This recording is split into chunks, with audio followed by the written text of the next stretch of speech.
तो अब तक हमने कवर करा कि ब्लॉक वाइज हम कैसे डेप्थ निकालते हैं, कैसे ब्लॉक बनाते हैं, फिर कैसे डेप्थ की कैलकुलेशन करते हैं, ये हमने कवर करा। अब सर दूसरा हम कवर करते हैं कि हम एसिड वाइज कैसे डेप्थ की कैलकुलेशन करके चलते हैं। तो देखो एसिड वाइज में कुछ नहीं करना, आपको हर एसिड के लिए अलग अलग डेप्थ की कैलकुलेशन करके चलनी है। इसमें आपको कोई ब्लॉक ब्लॉक नहीं बनाने हैं। अब सर जैसे कि मानो इस एग्जाम्पल में, मानो अगर मुझे एसिड वाइज डेप्थ की कैलकुलेशन करनी होगी तो मैं सबके लिए ए के लिए अलग डेप्थ निकालूंगा, बी के लिए अलग, सी के लिए अलग, डी के लिए अलग, ई के लिए अलग और एफ के लिए अलग। इसमें मुझे कोई ब्लॉक ब्लॉक बनाने की नीड नहीं होती। अब जैसे कि देखो,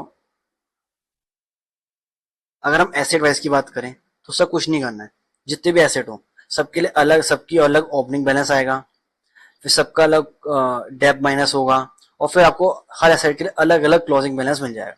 तो ये हम अकाउंट्स में भी करते हैं, सिंपल सा तरीका होता है। ठीक है, तो सर अब तक हमने डेप की कैलकुलेशन ब्लॉक में कैसे करते हैं और एसिड में कैसे करते हैं, ये हमने दोनों चीजें कवर कर ली। ठीक है, अब सर एक यहाँ पे अलग कॉन्सेप्ट आता है।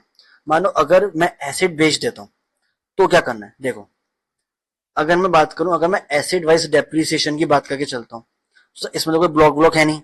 अगर कोई एसिड बिक गया तो बात खत्म, उस पर डेप आगे से मिलेगा ही नहीं क्योंकि एसिड ही नहीं है। पर सर कैसे होता है, मानो ये बात कर चलूं एसिड वाइज में।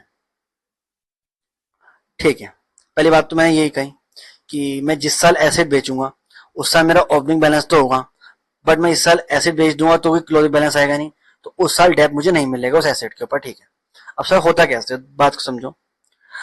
मानो मैं एसिड वाइज की बात, एक एसिड है ए, उसका ओपनिंग बैलेंस कितना आ रहा है सर 80 रुपए। मैंने उसे कितने बेच दिया 72 में।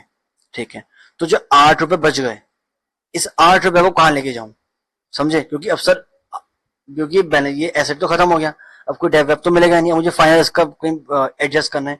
तो जो मुझे 8 रुपए का नुकसान हो गया कायदे से कि 80 रुपए का एसेट खत्म एज पर इनकम टैक्स एक्ट मेरी बुक्स में, बेचा कितने 72 में, तो जो 8 रुपए का नुकसान हो गया, इसे इनकम टैक्स एक्ट कहता है आप पी एंड एल में ले जाओ, मतलब आप इसको पी एंड एल में एज एक्सपेंस माइनस कर दो, मतलब आपको अलाउड एक्सपेंस कहता है ये, समझे। ठीक है सर, दूसरा केस, मानो मुझे प्रॉफिट हो जाता, मानो मेरा बैलेंस कितना था 80 रुपए और मैं 89 का बेच देता, या मानो 107 का बेच देता, दो केस है। तो देखो, अगर तो आपका सेल प्राइस, अगर तो जितनी उसकी ओरिजिनल कॉस्ट थी वहां तक है, ओरिजिनल कॉस्ट कितनी थी 100, और हमने बेचा कितने में 89 में, तो ओरिजिनल कॉस्ट से कम में बेचा, तो जो प्रॉफिट हुआ 9 रुपए का प्रॉफिट हुआ सब वो पीएनएल में डाल दो। ठीक है, अब मानो अगर आप उसकी ओरिजिनल कॉस्ट से भी ज्यादा में बेच दो, सर ओरिजिनल कॉस्ट क्या थी 100 रुपीज, हमने 107 का बेच दिया, उसका बैलेंस कितना आया था 80, तो फायदा कितने का हो गया 27 का। बट अब यहाँ पे ध्यान देना, जितना 20 रुपए का फायदा है, सब 20 का फायदा मतलब जितनी उसकी ओरिजिनल कॉस्ट थी और माइनस उसका बैलेंस, तो 20 आ गया, मतलब जितना आपने डेप क्लेम करा है, तो उतने को तो आप पीएनएल में डाल दो, क्योंकि आपने डेप भी पीएनएल में डाला होगा, तो वहां तो एक तरह से हम डेप को कंपनसेट कर रहे हैं, समझे। और जो उसके ऊपर बैलेंस आ गया ओरिजिनल कॉस्ट से ऊपर 7 रुपए, उसको हम कैपिटल गेन में लेके जाएंगे। ठीक है, तो अगर जब हम एसिड वाइज फॉलो करते हैं डेप, और उसमें अगर एसिड बेच देते हैं तो हम ऐसे कैलकुलेशन करके चलते हैं। I hope it is clear. ठीक है, अब सर मैं बात कर रहा था एसिड बेच दिया तो क्या होगा, सर एसिड वाइज हम ऑलरेडी कवर कर चुके हैं। अब सर हम बात करके चलते हैं ब्लॉक वाइज। सर ऊपर मैंने भी देखा कि जब भी मैं किसी ब्लॉक का एसिड बेचता हूँ तो उस ब्लॉक में से जितनी की उसकी एक्चुअल सेलिंग प्राइस होती है वो माइनस करता हूँ, जो एक्चुअल में इतना बेचा उस ब्लॉक में से, और उसका मुझे क्लोजिंग डायलूटिव भी मिलती है। सही है सर, तो पहली बात तो सही में अगर एसिड बेचा ब्लॉक के अंदर तो ब्लॉक में से माइनस करना है और एक्चुअल सेल प्राइस माइनस करना है। अब मानो इसके मैंने 2-3 एग्जाम्पल लिए, बात समझो। सर मेरे ब्लॉक के अंदर एक ही ओपनिंग है, एक ही एसिड आया था ओपनिंग का जो जिसकी वैल्यू आई थी 1 लाख। मैंने एक एसिड और परचेज करा 1 लाख, एक एसिड और परचेज करा कितने का 50,000 का, मिला के 2 एसिड होगा ब्लॉक में जिनकी वैल्यू होगा 1.5 लाख। अब मैंने इनमें से एक एसिड बेच दिया, उसे 2 लाख का बेच दिया। अब बात को समझो, क्या सर, सर ब्लॉक का बैलेंस कितना आ रहा था 1.5 लाख, मुझे पता है जब मैं कोई एसिड बेच देता हूँ तो उसकी एक्चुअल सेल वैल्यू माइनस कर दो ब्लॉक में से, और सर वो आ रही थी 2 लाख, तो बैलेंस तो आ गया 50,000 माइनस। और एक बात हमेशा याद रखना, block can never be negative, block negative तो हो ही नहीं सकता, क्योंकि मैं नेगेटिव पे कैसे डेप्थ की कैलकुलेशन करके चलूंगा। तो सर अब करूं क्या, समझे। मानो अगर ऐसा केस आता है कि आपका ब्लॉक की वैल्यू नेगेटिव हो जाए, तो मानो ये ब्लॉक खत्म हो गया, अब आपको इस ब्लॉक पर आगे से कोई डेप्थ नहीं मिलेगा, उल्टा जो आपको 50,000 का फायदा हो गया, क्योंकि वैल्यू कितनी आई थी 1.5 लाख, आपने बेच दिया 2 लाख में, तो ये 50,000 का फायदा, ये आपको शॉर्ट टर्म कैपिटल गेन होगा। सही है, ठीक है सर। अगला एग्जाम्पल, ओपनिंग में एक एसेट आ रही थी ब्लॉक के अंदर 1 लाख की, एक एसेट और खरीदी 50,000 की 1.5 लाख। सर 2 एसेट थी, दोनों एसेट बेच दी, ये हालांकि 1 लाख की बेची। सर बैलेंस तो 50,000 पॉजिटिव आ रहा है, पर लॉजिकल चीज है, जब दोनों एसेट बेच दी तो डेप्थ किस पे क्लेम करूं, समझे। तो अब यहाँ क्या करूं, तो यहाँ पे आपको देखो नुकसान हुआ है 50,000 का, तो यहाँ पे आप इसे शॉर्ट टर्म कैपिटल लॉस दिखाओगे। सर इसके बेस पे मैं क्या चीज समझा कि अगर मुझे ब्लॉक वाइज के अंदर डेप्थ क्लेम करना है तो सर दोनों चीज होनी चाहिए। क्या, पहली बात तो ब्लॉक में एसिड होना चाहिए और ब्लॉक की क्लोजिंग बैलेंस पॉजिटिव होना चाहिए, समझे। क्योंकि अगर नेगेटिव आ गया तो भी ब्लॉक खत्म हो जाएगा और आपको आगे से कोई डेप नहीं मिलेगा।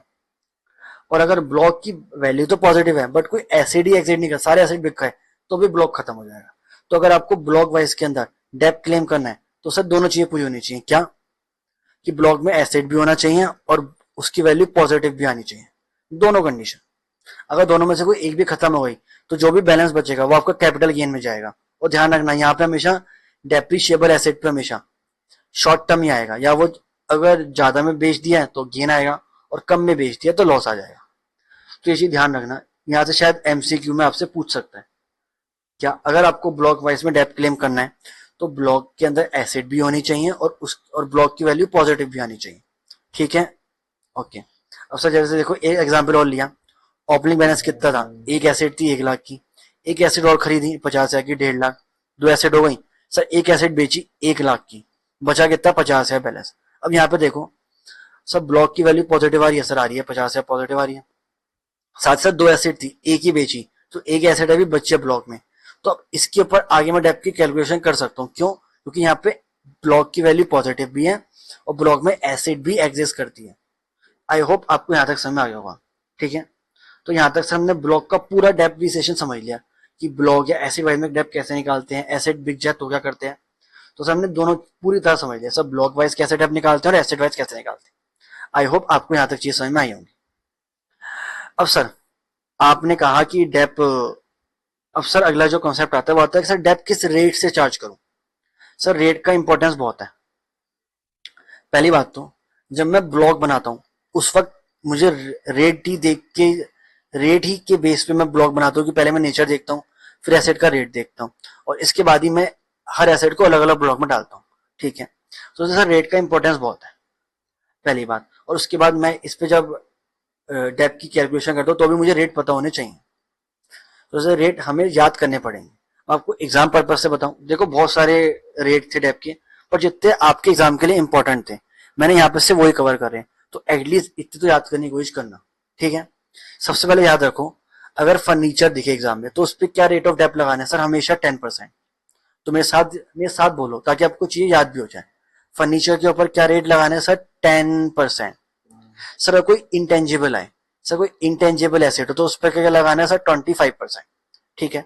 सबसे समझ जाओ, फर्नीचर पे 10, इंटेंजिबल एसेट पे 25, ठीक है।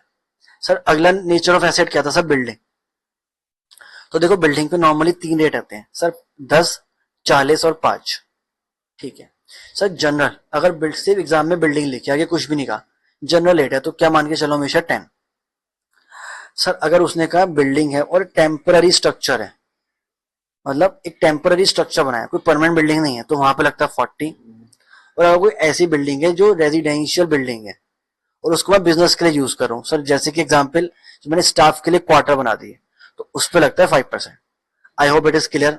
तो बिल्डिंग के लिए 3 रेट, जनरली कुछ भी नहीं कहा 10, टेम्पररी स्ट्रक्चर 40, और अगर रेजिडेंशियल बिल्डिंग है जो मैं बिजनेस के लिए यूज कर रहा हूँ, एग्जाम्पल स्टाफ क्वार्टर, वहां पे 5। तो सर हमने फर्नीचर का रेट समझ लिया, इंटेंजिबल और बिल्डिंग।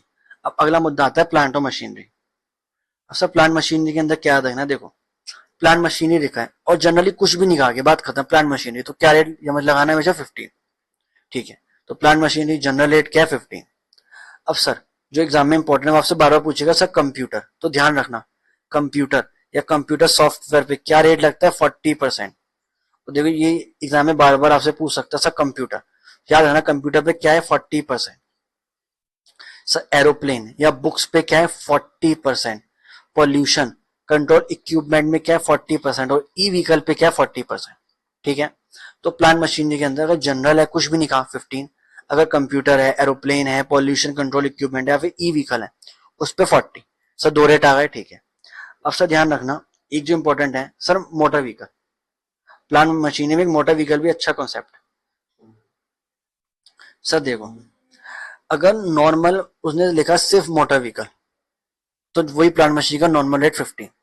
अगर उसने कहा सर ऐसा मोटर व्हीकल जो हायरिंग के बिजनेस में यूज होता है तो उस पर 30। तो पहली बात तो मोटर व्हीकल 15%, हायरिंग बिजनेस वाली है 30%। अब सर ध्यान रखना नॉर्मल वाटर व्हीकल में क्या था 15%, बट अगर आपने परचेज करी है 23 अगस्त 19 से लेकर 31 मार्च 20, तो 15 का कितना हो जाएगा 30%। अब सर देखो ये आपको डेट याद करनी पड़ेगी क्योंकि शायद एग्जाम में यहाँ से क्वेश्चन आ सकता है, तो थोड़ा बहुत तो आपको याद करना पड़ेगा ही।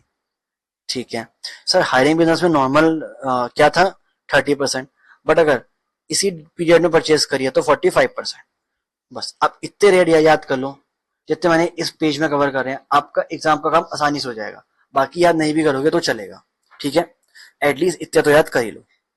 ओके, अब सर मैं डेप्रिसिएशन के सर अब तो हमने क्या सीखा, डेप का लॉजिक, डेप एक्चुअल में है क्या, क्या कंडीशन थी, कैसे डेप निकालते हैं और डेप के रेट क्या है, ये हमने पूरे सारे कॉन्सेप्ट कवर कर लिए और इसके साथ आपको डेप पूरा समझ में आ गया होगा। ठीक है, अब देखो एग्जाम में नॉर्मली क्या होता है, एग्जाम में नॉर्मली आपको देता है कि डेप्रिसिएशन एज पर बुक्स या फिर अकाउंट्स, तो वो तो आप एड बैक कर देते हो, वो कहते हो नहीं नहीं ये तो मैं एड बैक कर दूंगा, ये अलाउड नहीं होगा। फिर आप डेप्रिसिएशन की कैलकुलेशन करके चलते हो एज पर इनकम टैक्स, और वो जो आता है फिर वो आप प्रॉफिट में से माइनस करते हो। तो ऐसे करके सर डेप की एग्जाम में हम सॉल्व करके चलते हैं। असल हम डेप की बात कर ही रहे हैं तो कभी कभार एक और कॉन्सेप्ट आता है, हम कहते हैं एडिशनल डेप। अब सर एडिशनल डेप क्या है, देखो पहली बात तो समझो, जो आपको नॉर्मल डेप हमने सीखा ऊपर वो तो मिलेगा ही मिलेगा एसेट के ऊपर, बट कई बार कुछ लोगों को सरकार कुछ एक्स्ट्रा डेप भी दे देती है कि नॉर्मल डेप तो ले, उसके साथ साथ तू एडिशनल डेप भी ले ले।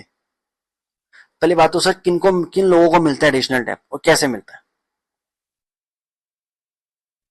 तो ये चीज ध्यान देना एग्जाम में। देखो जो भी बंदा मैन्युफैक्चरिंग करता है, मैन्युफैक्चरर है या फिर पावर जनरेशन या फिर डिस्ट्रीब्यूशन के बिजनेस में, इन लोगों को एडिशनल डेप मिलता है। अब आपको एग्जाम में बताऊं, देखो एग्जाम में जब भी आपको क्वेश्चन कहता है मैन्युफैक्चरिंग यूनिट या मैन्युफैक्चरर दिख जाए तो आपके दिमाग में एकदम आना चाहिए सर एडिशनल डेप। और एग्जामिनर बार बार पूछता है एडिशनल डेप्रिसिएशन का कॉन्सेप्ट, तो एग्जाम में ध्यान रखना अगर आपको क्वेश्चन के अंदर मैन्युफैक्चरिंग यूनिट या फिर मैन्युफैक्चरर दिख जाए तो ध्यान रखना सर यहाँ पे एडिशनल डेप की बात आ सकती है। ठीक है, तो पहली बात तो सर इन दो लोगों को एडिशनल डेप मिलता है। सर कब मिलता है, पहले मैंने ये कहा जो एडिशनल डेप है ये ओवर एंड अबव है नॉर्मल डेप, ये तो मिलेगा मिलेगा, इसके साथ ऊपर से मिलता है। ठीक है सर, किन एसेट पे मिलता है, तो जब भी ये दोनों लोग कोई नई न्यू प्लांट और मशीनरी खरीद के लाते हैं, नई प्लांट मशीनरी खरीद के लाते हैं, तो जितने की खरीद के लाई जो उसकी टोटल कॉस्ट है उस पर 20% एडिशनल डेप मिलेगा। कितना 20%। और ये चीज ध्यान रखना एडिशनल डेप सिर्फ एक ही बार मिलता है, मैंने कहा हर साल नहीं मिलेगा, बस फर्स्ट ईयर जिस साल परचेज करा उसी साल मिलता है।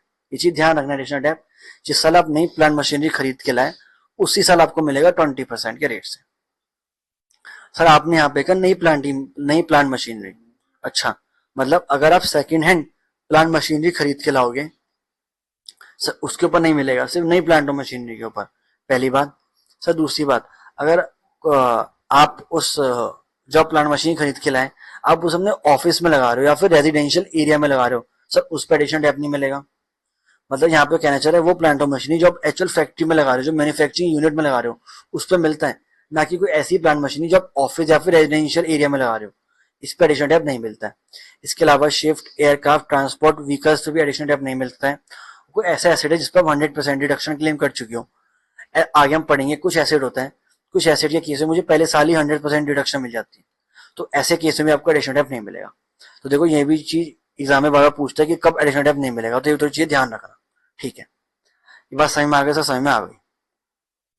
इसके अलावा सर अगर आपने एसेट पुट टू यूज करा 180 दिन से कम, सर नॉर्मल एडिशनल डेप का रेट क्या होता है सर 20% मिलता है पहले साल, बट अगर आपने 180 दिन के लिए कम में यूज करा तो आपको पहले साल मिलेगा 10% और उसके अगले साल मिलेगा 10%, तो ऐसे मिला के 2 साल में मिले आपको 20% मिलके चलेगा। ठीक है, तो सर इसके साथ हमने एडिशनल डेप का कॉन्सेप्ट भी कवर करके चले। आई होप आपको ये चीज भी समझ में आ गई होगी। ठीक है, अब सर ऊपर अभी हमने देखा था कि सर जब हम ब्लॉक वाइज डेप्रिसिएशन की कैलकुलेशन करके चल रहे थे या जब हम एसेट वाइज भी डेप निकाल रहे थे, तो जब भी, जैसे देखो बात को समझो, जब मैंने ब्लॉक वाइज डेप सीखा अभी ऊपर, तो मैं देखा सर जब भी मैं कोई न्यू एसेट परचेज करता हूँ तो उसे मैं ऐड करता हूँ। तो मुद्दा है सर किस वैल्यू पे ऐड करोगे। आप कहोगे सर जो उसकी नॉर्मल परचेज प्राइस है जितने में खरीदा सर उतने में ऐड करोगे, लॉजिकल चीज है सर। हाँ, या फिर जब सर एसेट वाइज में आप डेप निकालोगे तो पहले आप एसेट परचेज करते हो, फिर डेप एसेट वाइज डेप निकालोगे, तो एसेट वाइज में किस वैल्यू पे एसेट लोगे। यहाँ पे कहोगे सर नॉर्मल परचेज प्राइस पे, पर इनकम टैक्स एक्ट कहता है चलो ठीक है परचेज प्राइस तो लेना बट उसमें कुछ चीज तुम ऐड भी करना। सर कौन सी चीज ऐड करें, तो मैंने यही कहा जो मैं एसेट परचेज करता हूँ ड्यूरिंग द ईयर वो मैं ऐड करूंगा ब्लॉक में। सर किस वैल्यू पे, उसकी एक्चुअल कॉस्ट में। उसकी एक्चुअल कॉस्ट का मतलब क्या, देखो यहाँ पे, देखो यहाँ पे परचेज प्राइस तो आता ही आता है जितने में आपने खरीदा, इसके अलावा कुछ और चीजें भी आती हैं सर। जैसे कि मानो अगर आपने मशीन, आप समझो जो भी आपने उस प्लांट और मशीन या फिर एसेट को उसकी यूजफुल कंडीशन या फिर लोकेशन में लाने के लिए खर्चे करे, समझे। उस एसेट को उसकी यूजफुल कंडीशन या फिर लोकेशन, दो वर्ड है सर, कंडीशन या फिर लोकेशन में लाने के खर्चे करे, वो सारे खर्चे ऐड होंगे। आप मशीन खरीद के लिए आए बट आपको उसको यूज करने के लिए इंस्टॉल कराना पड़ेगा, इंस्टॉलेशन एक्सपेंसेस सर वो भी उसकी एक्चुअल कॉस्ट में ऐड होंगे। सर आपको मशीन अपनी फैक्ट्री में लेके आनी पड़ेगी तो उसके ट्रांसपोर्टेशन के खर्चे भी ऐड होंगे। तो पहला परचेज प्राइस, इंस्टॉलेशन और ट्रांसपोर्टेशन। इसके अलावा सर अगर मैंने उस पर कोई टैक्स पे करा, फॉर एग्जाम्पल कोई जीएसटी करा जिसका मुझे आईटीसी नहीं मिल रहा है, सर वो भी उसकी कॉस्ट का पार्ट बन के चलता है। इसके अलावा अगर मैंने उस एसेट को खरीदने के लिए कोई लोन लिया था और मैं उस लोन पे कोई इंटरेस्ट पे कर रहा हूँ, तो जो इंटरेस्ट मैं पे करूँ up to date of actual put to use, sir वो भी उसकी एक्चुअल कॉस्ट का पार्ट बनता है। इसके अलावा अगर मैंने उस पर कोई ट्रायल रन करा तो उसके जो खर्चे हुए सर वो भी उसकी एक्चुअल कॉस्ट का पार्ट बनेंगे। इसके अलावा अब सर मैं जो ट्रायल रन करा इससे कोई प्रोडक्ट बन गया, वो मैंने बेच दिया, तो वो इसकी कॉस्ट में से माइनस होता है। और अगर मुझे गवर्नमेंट से कोई सब्सिडी मिल रही है इस एसेट को खरीदने के लिए, सर वो भी इसकी कॉस्ट में से माइनस होगी। आई होप सर आपको यहाँ तक चीज समझ में आई होगी। सर ये देखो अगर आपने अकाउंट्स पढ़ी हो, आपको याद हो, तो अकाउंट्स में हम ऐसे ही निकालते हैं कॉस्ट, वैसे ही है, कुछ अलग सा नहीं है। तो ऐसे करके आपको उसकी एक्चुअल कॉस्ट निकालनी है और उसे ब्लॉक में ऐड करके चलना है। दोबारा रिवाइज करते हैं सर, पहले लोगे परचेज प्राइस, फिर इंस्टॉलेशन के खर्चे, ट्रांसपोर्टेशन के खर्चे, ट्रायल रन कुछ करा तो उसके खर्चे, कुछ टैक्स और ड्यूटीज का आईटीसी नहीं मिला वो ऐड करो, अगर एसेट को खरीदने के लिए लोन लिया तो उस पर इंटरेस्ट पे कर रहे हो वो ऐड करो पुट टू यूज तक की डेट तक का, अगर जो ट्रायल रन करके कुछ प्रोडक्ट मिला वो बेच दिया उससे पैसा आया वो माइनस कर दो, और अगर गवर्नमेंट से कुछ सब्सिडी मिली तो वो भी माइनस कर दो, उसके बाद आपको मिल जाएगी उसकी एक्चुअल कॉस्ट। इसके अलावा सर एक छोटी सी बात है सर, मानो इनमें से खर्चों में से कोई ऐसा खर्चा है जो मैंने कैश में पे करा है, 10,000 से ज्यादा कैश में पे करा है, या फिर अकाउंट पे चेक और ड्राम, जो मैंने अकाउंट पे चेक या अकाउंट पे डिमांड ड्राफ्ट या फिर बैंकिंग चैनल से पे नहीं करा, इन शॉर्ट मैंने कैश में पे करा है या फिर क्रॉस चेक से पे करा है और 10,000 से ज्यादा का खर्चा है, तो वो ऊपर है तो उसे हटा दो, उसे इंक्लूड मत करो। सिंपल सी बात थी, ठीक है। तो ऐसे करके सर मैं एक्चुअल कॉस्ट निकाल लूंगा। तो सर इस तरह हमने डेप का पूरा कॉन्सेप्ट कवर करा। आई होप आपको चीज समझ में आई होंगी, मैंने एग्जाम्पल ही बहुत सारे लिए।